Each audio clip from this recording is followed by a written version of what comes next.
دنیا میں سب سے بڑا جو گھر بنانے والے منصوبہ ہے وہ صوبہ سندھ میں کر رہا ہوں، جس سے میں 20 لاکھ گھر بنا رہا ہوں.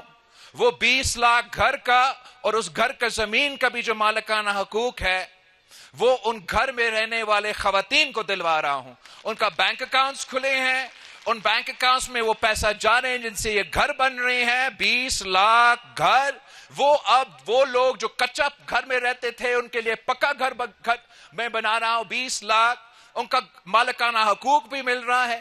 اس منصوبے کے تحت 1 ملین جابز پیدا ہوئے ہیں سندھ میں. اور یہ قائد عوام شہید ذوالفقار علی بھٹو کے لینڈ ریفارمز کے بعد پاکستان کی تاریخ میں سب سے بڑا لینڈ ٹرانسفر اگر اس وقت ہو رہا ہے تو صوبہ سندھ میں ہو رہا ہے. اب میں چاہتا ہوں کہ میں گلگت بلتستان کو حق ملکیت دلوا دوں. میں چاہتا ہوں کہ وہ لیجسلیشن جو ہم نے پاس کروایا، جو ہم نے پیش کروایا، اس پہ عمل درآمد کروں. اور اس کے لیے آپ کی مدد کی ضرورت ہے، آپ کی ساتھ کی ضرورت ہے. میرے لیے نہیں، اپنے لیے 7 جون کو تاریخی تعداد میں نکلے، حق حاکمیت کے لیے ووٹ دے، حق ملکیت کو ووٹ دے، تیر پہ تھپا لگا کے میرا حکومت بنے، تاکہ میں گلگت بلتستان میں بھی نہ صرف آپ کو زمینوں کا مالک حق ملکیت کے تحت بنا دوں، مگر یہاں بھی آپ قدرتی آفت سے متاثر ہوئے ہیں. میں جانتا ہوں کہ پچھلی دفعہ میں یہاں آیا تو اس کے بعد آپ کے ہاں بہت شدید نقصان ہوا ہے سیلاب کی وجہ سے، قدرتی آفت کی وجہ سے. اور میرا بھائی جلال صاحب بار بار اس مسئلے کے بارے میں مجھے بتاتا بھی رہا.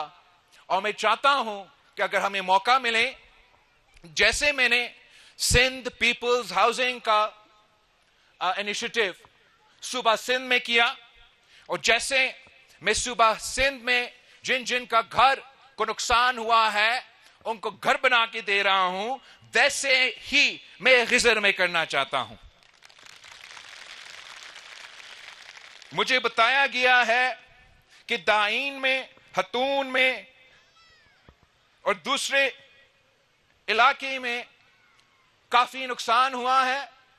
نہ صرف ہم وہاں کے جو انفراسٹرکچر کا، روڈز کا، بریجز کا نقصان اس کو بھی پورا کروں گا، اور جس غریب کا گھر ٹوٹا انشاءاللہ تعالی ہم Gilgit Baltistan peoples housing initiative کے تحت اس طرف گلگت سے یہ منصوبہ انشاءاللہ غزر سے شروع ہوگا. اور ہم گلگت بلتستان ہاؤسنگ انیشیٹو جو گلگت بلتستان کی طرف، جو گلگت سائڈ پہ شروع ہوگا، وہ انشاءاللہ تعالی آپ کے ہاں سے ہم شروع کروانا چاہتے ہیں.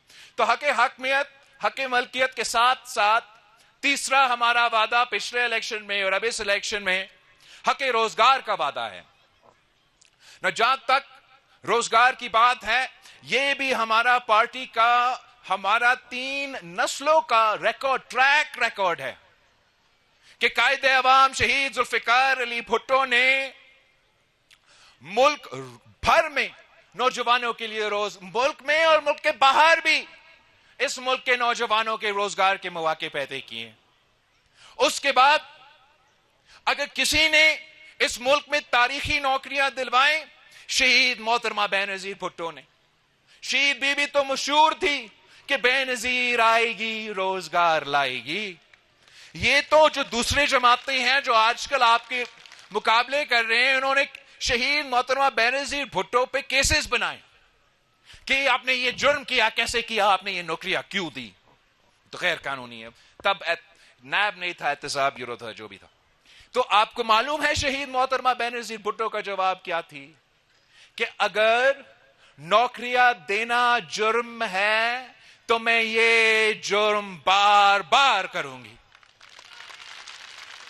یہ شہید محترمہ بے نظیر بھٹو کی جواب تھی. اور مجھے بہت افسوس ہوتا ہے، اس لیے میں خود جانتا ہوں کہ اس صوبہ کا پسماندگی کے بارے میں، جس مشکل میں یہاں کے عوام رہتے ہیں، باقی پاکستان کو اندازہ ہی نہیں.